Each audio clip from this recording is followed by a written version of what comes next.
There is only one thing worse than a rapist. Boom.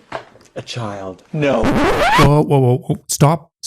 Time out. Before we go any further, I feel it is necessary to go into some detail and explain what I am about to say. Firstly, yes, I will criticize a singular aspect of Pragmata. That is not, however, mean that I hated the game or that the game is bad. Quite the opposite, actually. I really liked the game and almost 100%ed it on my first run, as much as you can 100% on your first playthrough. So no, this is not me hating on the game. It is just a lead up into the main topic of the video, and Pragmata is actually a prime example for both sides of the argument. One, how to do it well, and one, how to fail at doing it well. So let's immediately get into the main topic, so you can put your pitchforks down now. Okay, you're still holding up your pitchforks? Fine, then at least hear me out and then decide to lynch me if you didn't like what you heard. Is that a deal? So Diana, aka your companion in Pragmata, has a few verbal interactions during gameplay. She has a lot to say, but in terms of tutorialization, she has about 3 types of interactions. All of them are hints. The first one that I've decided to talk about is happening when you die to an enemy, possibly for the first time, where Diana then will give you a tip what that specific enemy is doing. Now that, in my opinion, is kind of redundant, seeing as most of the time, first, it is pretty clear what killed you, and the game also throws a lot of consistent tutorial hints at you through Diana anyway. So getting the extra bit of information if you die to an enemy, even though Diana likely issued a dialogue warning about the attack before you died, it's kind of doubling down on the tips. I also don't know if it happens every time you die, so I cannot attest to if it gets repeated every time you die to the same enemy, if this happens indefinitely. If it did, that would be quite a little bit more condescending towards the player, especially since one of the interesting aspects of the game should be learning through attrition and failure. If every failure gets immediately explained and lectured, it is a little bit lame. But then we have her in-combat shoutouts, also tips and guides, but just while you are fighting enemies.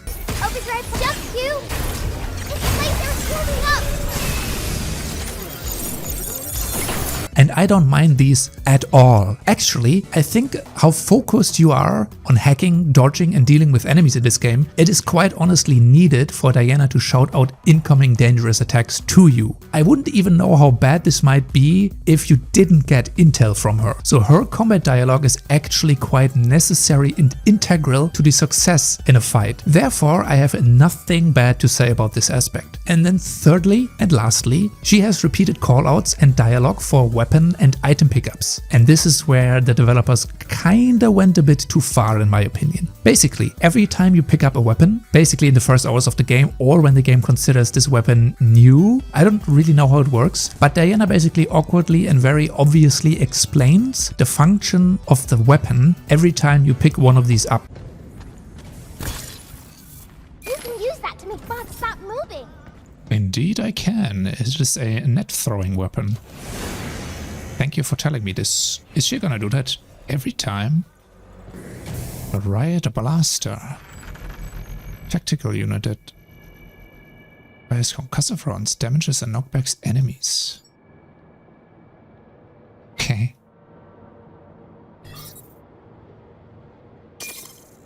Sure. The unit can bust up groups of bombs. You mean like this? Extended breach. Yeah, definitely. That can help me hack better. Oh yeah? Am I supposed to go there, you think?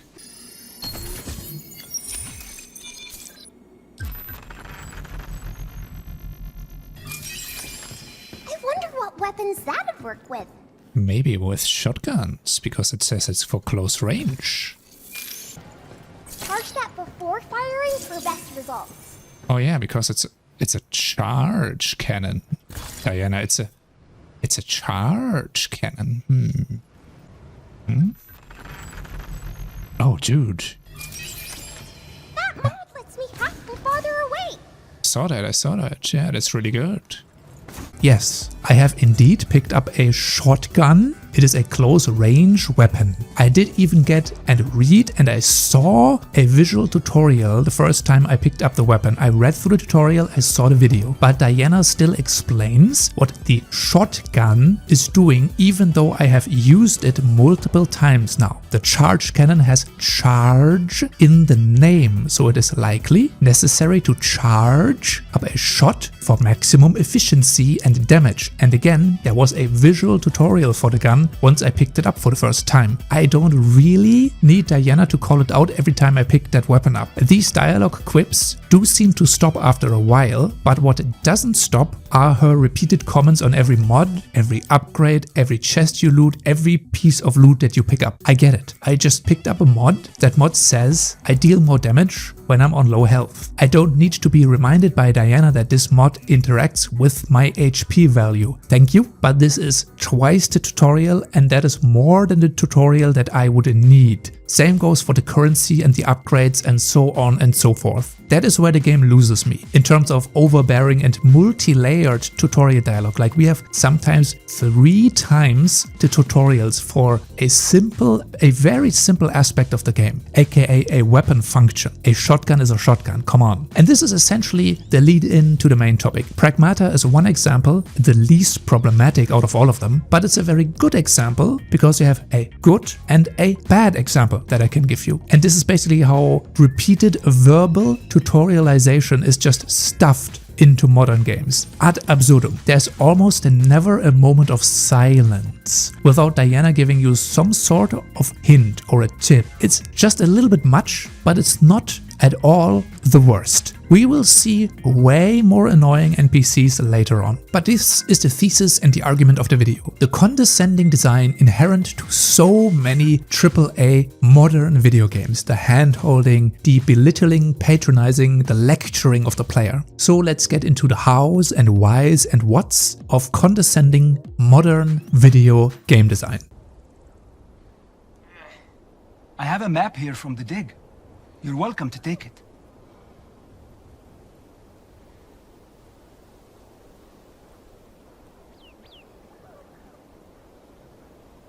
There's a map from the dig on that table. You're welcome to take it.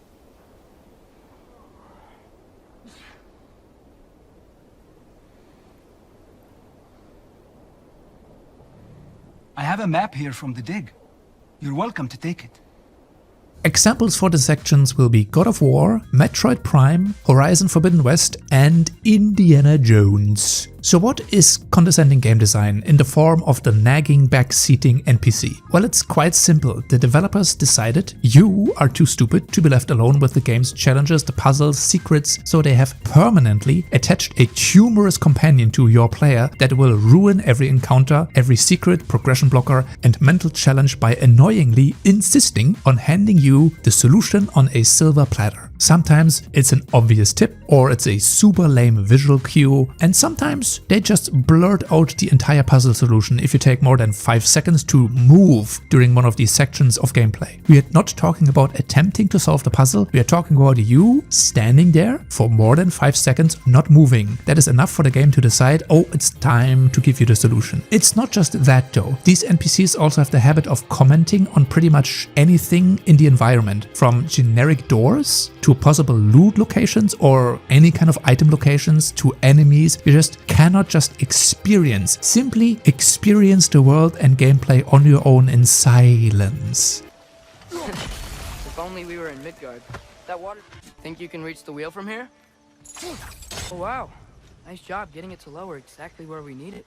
Did they cap those geysers? I think we need to get that wheel moving, but the water doesn't reach. Father, up there. There's gotta be another chain to lower the rest of the gate. Oh, I think I get it. If you freeze the geyser, the pressure will turn the wheel.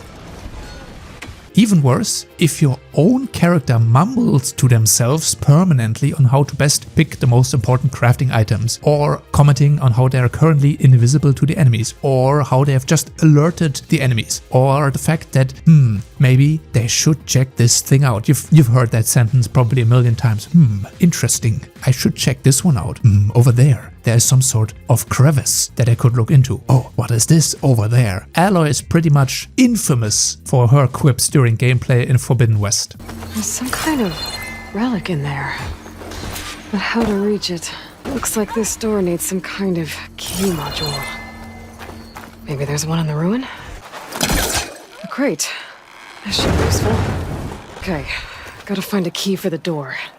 A crate. Yep. I think I can open this door. What does this switch do? Looks like this switch controls the tracks. The developer cannot stand you missing out on their finely crafted, well-balanced and pristine world, so they need to naggingly hit you in the forehead with a sledgehammer every time so you stop and smell the roses or you just do the side dungeon. But you can't miss anything. You cannot miss a single aspect of the game. And God forbid, if you feel lost for even 1 second, you can count on your companions or your own character to pipe up and guide you in the right direction. Just make sure to never get stuck. No challenges, no thinking for yourself. That could possibly alienate a player, and we don't want that. The satisfaction levels might be sinking. They might drop the game if the devs don't permanently push you forward through their guided experience. No leaving the railroaded show now unless the developer specifically intends for you to do so. Even in a so-called quote-unquote open world game, the developers cannot stop themselves from insisting on showing you every little point of interest on the map. Nothing can just be an actual secret, by finding it through actual exploration instead of following the map markers or the verbal commands of one of your companions. These guys also call out the most inane bullshit you can imagine. Spotted a simple door that naturally somehow warrants an actual verbal cue to the player. Come on, man. Do you think gamers are actually that blind? This reminds me on how in Code Vein 1, like the first Code Vein, didn't play the second one, your companions that you had with you, they would call out the generic letters, the letter shortcuts in the game, in the most over-the-top, enthusiastic way imaginable. Something akin to like, oh look, a government supplied letter. How convenient. This will serve us as a shortcut. Meanwhile, it's literally just a plain old iron ladder. It's so weird. Who comes up with shit like this? In Metroid Prime, the new Metroid Prime, that one annoying NPC everyone hated, he just keeps calling out alien tag and alien doors and upgrade materials incessantly. He just doesn't stop. Wait, something's happening. Here's a cool alien device. Want to check it out? Can you read that?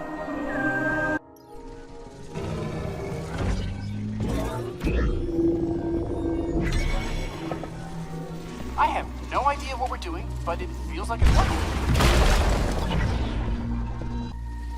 You found something for your suit, didn't you?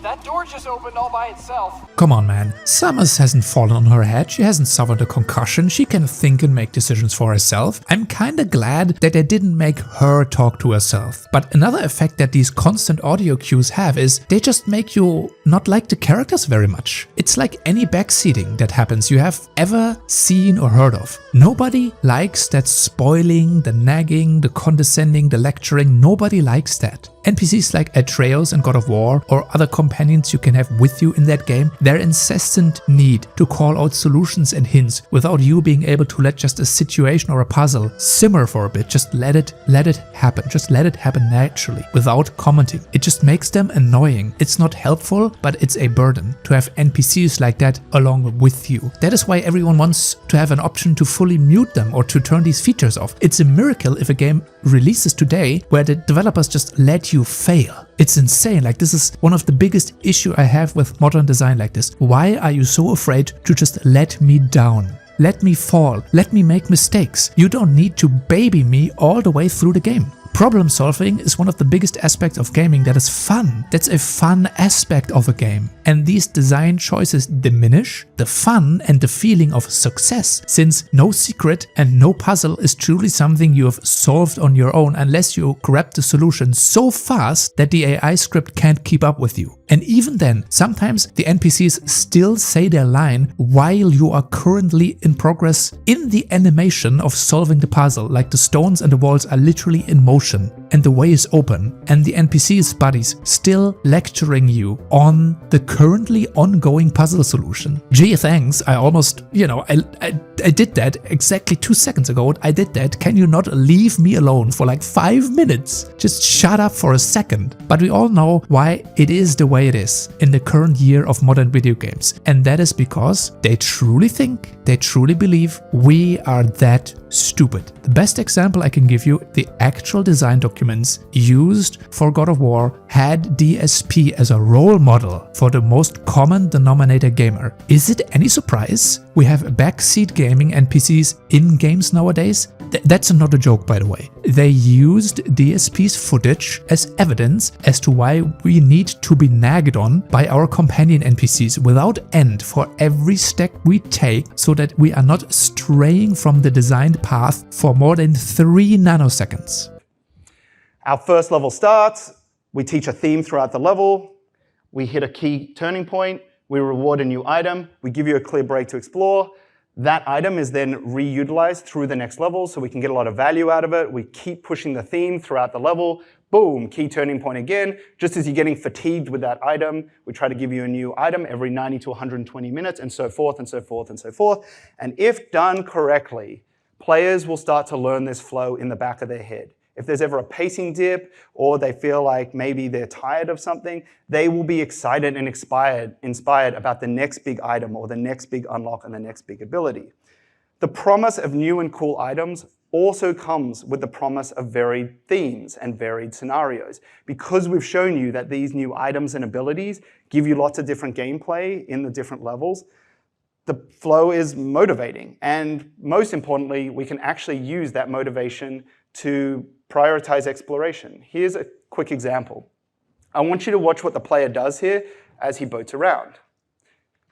The taste of vanilla magic led him to new forms of experimentation. We're back. New levels of depravity. Look where we are, we're back.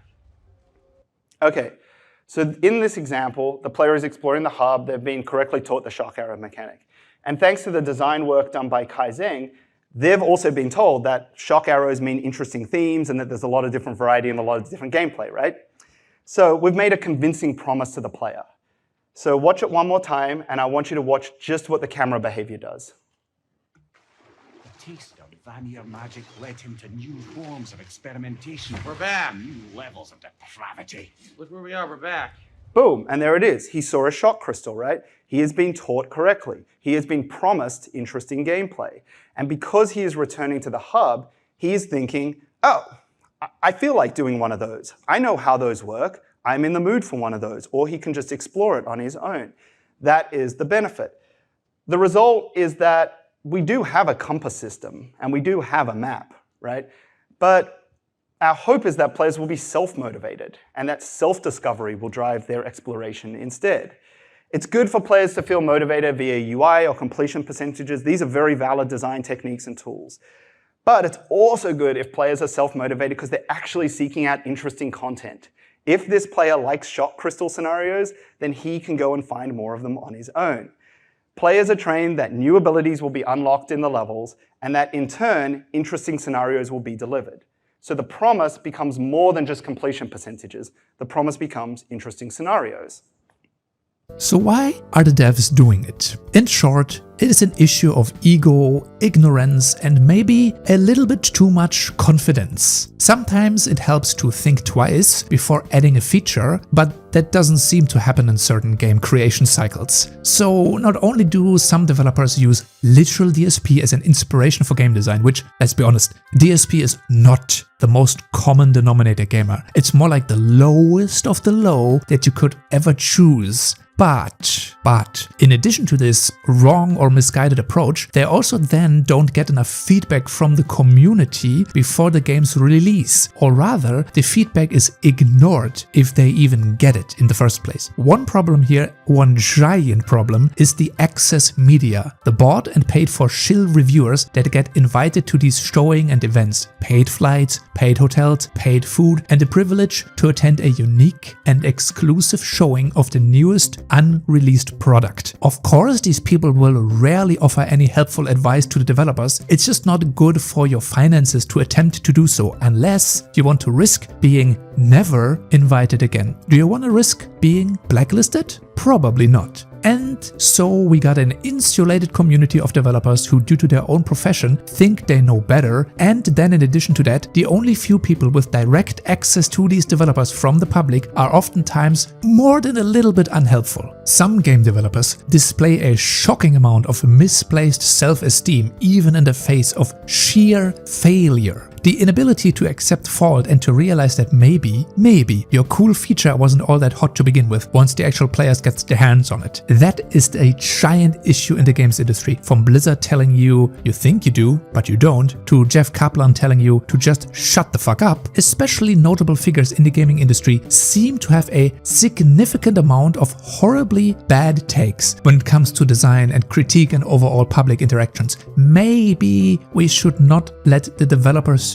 do the PR talk next time. Perhaps, maybe that's an idea? But these behaviors tell me this is how they think about design when building their project too. What they say to the outside world is a mirror to their inner selves, and we see it time and time again in the horribly declining quality of modern video games. Belief that success is inevitable might be a good motivator for some people, but is it always the best approach to game design being this horrifically ego-driven? Especially if you know that your product will compete in a sea of similar titles without any real unique spin or gimmick to it. Introspection is desperately needed in some of these cases, and it's horribly lacking. And let's be honest, in many situations, it's usually the team or the project lead that is the biggest issue. Not every developer is full of themselves, that's not what I'm saying. But at least the few that hold a megaphone to social media and declare their opinions loudly, they seem to have quite the bit of an ego. And if you have a manic, narcissistic lead developer, it sometimes doesn't just hurt the product, but every surrounding coworker and aspect of the company that you drag into the feature-bloated mess of a game. Being a dick doesn't equate to good work ethics, and it doesn't result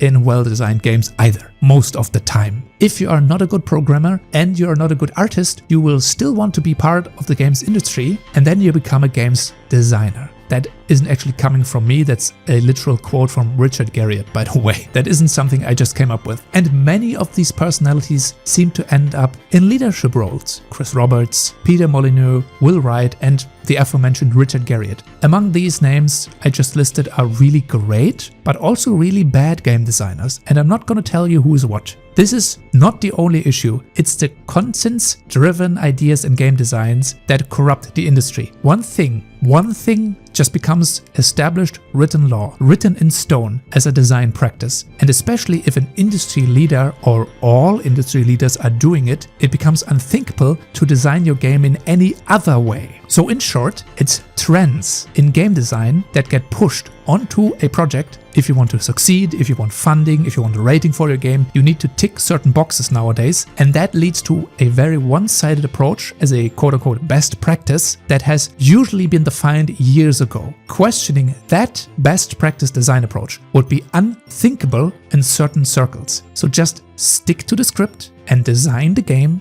the way it's meant to be done. That is especially bad if a controversial industry trend takes over. This is how you end up with the Hulu-style menus in so many of the modern shooter genres, or every game needing a battle royale or an extraction mode. Loot boxes were a trend too. So many of the dark pattern game design choices are trends. It all replicates throughout the AAA industry, and the only way to escape it is by going full indie. You have some committee that wrote down a design idea at some point in time in the past. It's nothing more than pseudoscience at this point in time, but this design idea is descriptive and pervasive enough for people who don't want to think for themselves to follow it step by step and make it their design template. And the more that this idea circulates within the games industry, the more it just becomes written law, unknowingly, without maybe even knowing what the origin point is. It just becomes established that this is how you're supposed to do it. But none of these templates ever get tested externally. It's all internal focus group testing, or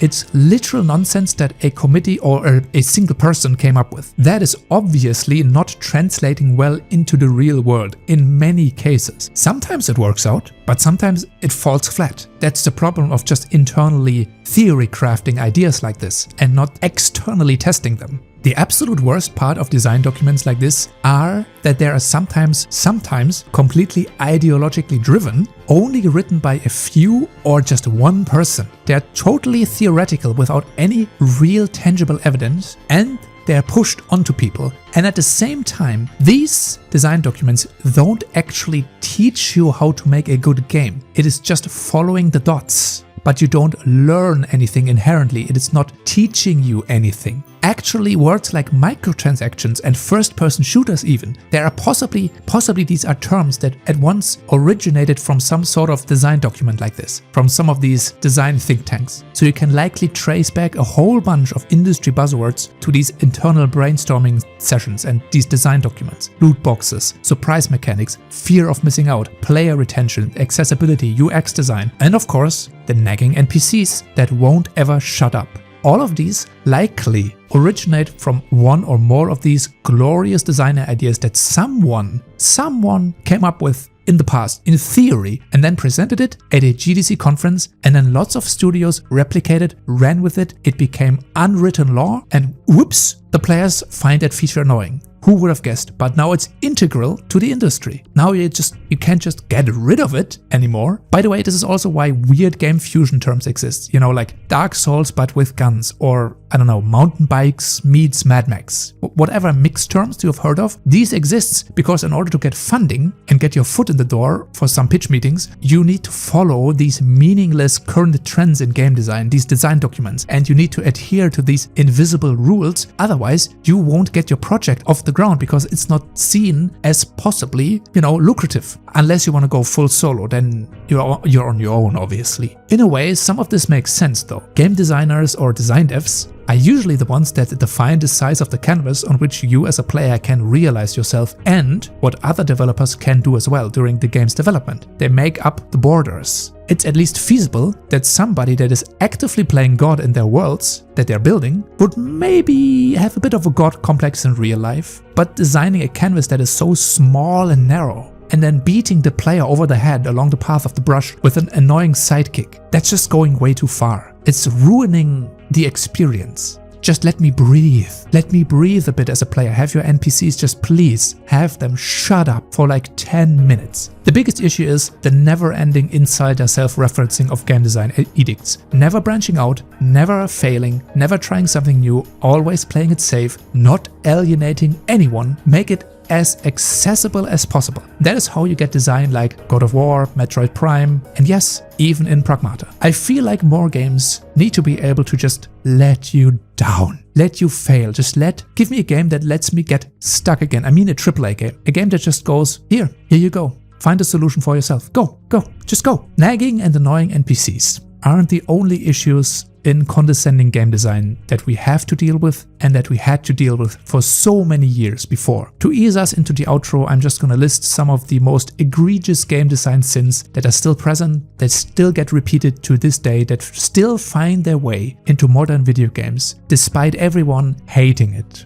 The yellow paint syndrome, the invasive HUD with cluttered quest design and location markers, unskippable basic tutorials that repeat themselves and are unskippable even on a second playthrough, the detective vision, instinct vision, or as one particular man puts it, X-ray vision, the illusion of choice. Yes, also yes, sarcastic yes, and no, but actually yes. Some guy will remember this, but it's not gonna have any change on the outcome of the story at all. RGB endings, like in Mass Effect 3 for example. Pick ending A, B, or C, no matter what you did before. Would you perhaps like to sacrifice an entire town full of people or one annoying blue-haired chick? The choice is yours. Unskippable cinematics every time and even on repeated playthroughs. The wait simulator during hidden loading screens or just standing around while other characters talk to each other. The no pause policy, because pausing the game would break immersion. We have an auto healing system and then we have a bloody screen to boot because that feels so real and gritty. The game is just a checklist of chores. The game is filled with participation trophy achievements that pop up every 30 minutes for random shit that I'm doing. The mission failed boundary that seems to exist in every goddamn cinematic FPS campaign. One-way ledges, one-way drop-downs and one-way doors that conveniently only close behind you without telling you beforehand, locking you out of a section of the game. Scripted stealth sections. animation priority locking, forcing you into repeated, unskippable, long animations for immersion's sake or because the developers didn't know how to do it in any other way. The long walk and the long talk, trailing behind some slow-ass NPC and listening to the dialogue for 10 minutes. This is especially egregious if it happens repeatedly during the opening of a game. It feels like somebody is trying to skip the 2-hour refund window here. I don't know, it feels like it though. From Atreus nagging about puzzle solutions, to Aloy having schizophrenic internal dialogue, to Senua being literally schizophrenic, to Metroid Prime adding an annoying Reddit moderator to your game as a companion, it all just leads to a miserable experience. It makes us hate these NPCs unless you could turn it off. Yeah, the solution is so simple. Just let me turn it off. Let me mute the NPC. Not just a little bit, not just reduce. Let me mute the NPC chatter. Let me skip cutscenes. No, not just forward them. Skip cutscenes. Let me disable the ever-present map markers and the compass. Just give me agency and leave me alone. Please, just leave me alone in my video game. But naturally, this is not the case in many of these games. There isn't even a separate audio slider for companions in the game. At most, you get the option to reduce the nagging. That's about it. And why is that the case? Well, because the developer knows best for you. Of course they do. Thank God for mods, am I right? Huh? Mods? Any mods to fix this? This is probably also the actual answer to condescending game design. If the appeal to the developers and the designers doesn't work, and let's be honest, we're so far beneath the developers, they don't care what we think. Then just let's maybe try and appeal to the modding community. Maybe they can fix the issue for us. Sucks if you're on console though. That's a bit, unfortunate. But yeah, I don't think we got a fix through game development. The developers' modern game design is not going to fix this. The only option that we have is probably through modding. And yeah, that's everything. All I wanted to share. Hope you liked this, found it interesting, and see you next time.